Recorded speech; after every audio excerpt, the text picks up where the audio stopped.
Welcome to another edition of From the Front Lines, where we discuss both the day-to-day and one-of-a-kind issues facing real estate managers. In this episode, Rikki Hemsley, CPM, ARM, CAM, VP of Learning and Talent Development for Wasatch Property Management, talks about the latest trends in training and development for real estate managers and their teams. Welcome to the podcast, Rikki. Well, thank you. I appreciate that, Todd. Thank you for having me. First, can you tell us a little about yourself and your company? Yeah, you bet. Rikki Hemsley is my name. Hello. Great to be here. A little bit about me personally, married to an amazing husband named David. Together between the two of us, we have 6 kids, 2 dogs, 5 cats. So it's a fun, crazy, busy family. Professionally, gosh, I've been in this industry just over 25 years. I've worked with Wasatch just shy of 19 years. Actually, in January would be my 19th anniversary. So yay, celebration there. I've done a lot of different things in this industry. I've started, leasing, I've managed, I've been over our recruiting. I've worked really closely with our training teams, worked closely with operations, regional manager. And yeah, I think for me, the position that I truly enjoy the most would be this one, overseeing our talent and development for our on-site teams. It's pretty cool. The company itself was founded in '88 by Deloitte Hansen. So we've been around for quite a while. We now have just under 17,500 units and are in 7 states and are still continuing to grow even in today's environment. So it's really great. Very excited to be a part of this industry and work with this organization. What are the drivers and trends in training and development in real estate management right now? I think kind of keeping up with all of the changes. There's constant change. I think we experienced that a lot with COVID when that kind of hit several years ago. We had to adapt very quickly. And so I think, and that really hasn't changed. And I think for talent and development, it is how do you adapt and what is it that your company is doing to ensure that your teams are getting the education and are able to understand those changes very quickly. I think just with everything that's going on, it's difficult for most people, right? Our attention spans are kind of limited now, and ensuring that we're not skipping a beat, making sure that we can have that tangible resource available at our fingertips. So we're seeing the need to provide that for our teams in an easily accessible way. We've actually partnered with an organization recently and have recreated all of our what we used to call how-tos. We now call it standard operating procedures, which is embedded basically in our main system that all of our employees have access to. So when they log in, if they have a question, they clock in for the day, there's a link, boom, right there to the SOPs. We're seeing technology really start to boom. And for us in this industry, it's very important that we focus on leveraging technology, but also focus on not hiding behind it. So consistently continuing to develop, education pieces for our teams to provide a high level of experience is also still very, very, very valuable. And what types of training are you choosing for your teams? How are they learning? It's really important to understand that everybody learns differently. Not one person is the same. So ensuring that you can reach your audience is very, very important. There's multiple varieties of training platforms that are out there. We're using one now, Microsoft Teams. There's Zoom, there's webinars, there's recorded video trainings that are out there. Over the past few years, people kind of got used to doing the more online trainings. I've recently seen that more people are now wanting to gravitate towards those in-person trainings. I have felt recently, for me personally with our organization, that, a trend now is more of those intimate type one-on-one trainings, where it's more of a conversation, where the other person that we're working with feels that they have a platform that they can share their voice. It's more comfortable.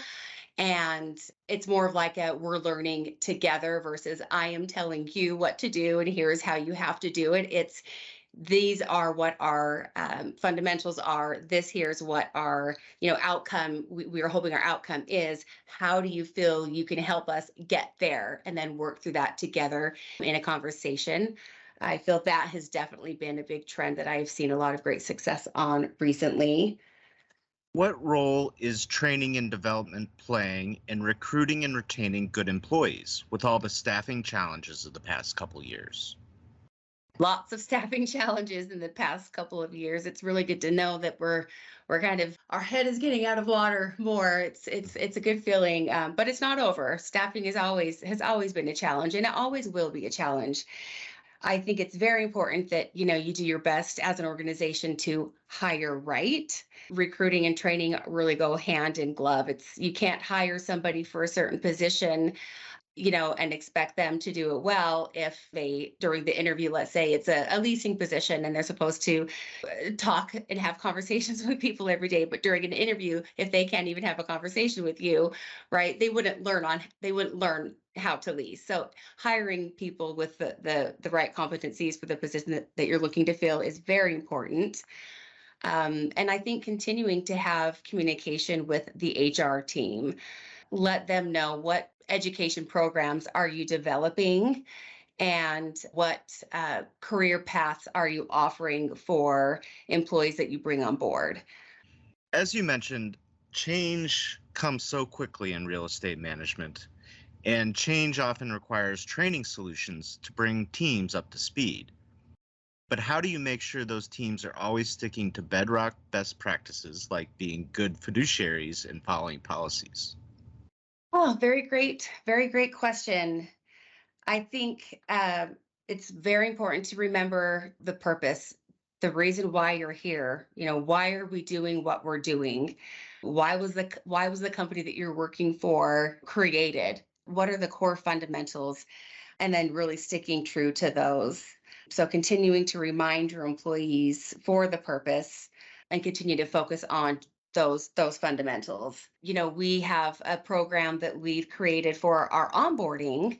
So each new team member within their first 90 days is a part of this onboarding program. And it's not really focusing on the to-dos or the steps involved in what they do every day. It's more on the culture. Why were we created? Why do we do what we do, for who we do it for, and things like that. So I think just keeping your culture front of mind, and not just for your employees, but you personally, and as a leader, as somebody in a leadership position, and being that example to the team. Well, last year we actually had one of the worst snow seasons ever.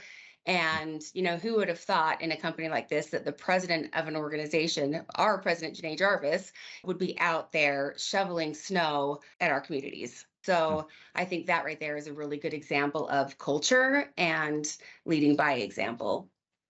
Now, how do you determine the success of a training initiative, especially when the value isn't easily quantifiable?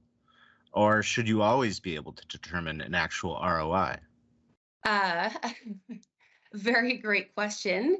Sometimes, yes, you can determine an ROI. Sometimes not necessarily, but really I think it just depends on how you want to quantify it. So depending on the training, of course, you can offer surveys to see the engagement from the surveys after what they've learned, right? You can do follow-up Q&As or, knowledge tests and assessments. Recently this year, we've done what's called a leasing palooza. It's been done every quarter, and we focus on, again, the fundamentals, and that is leasing.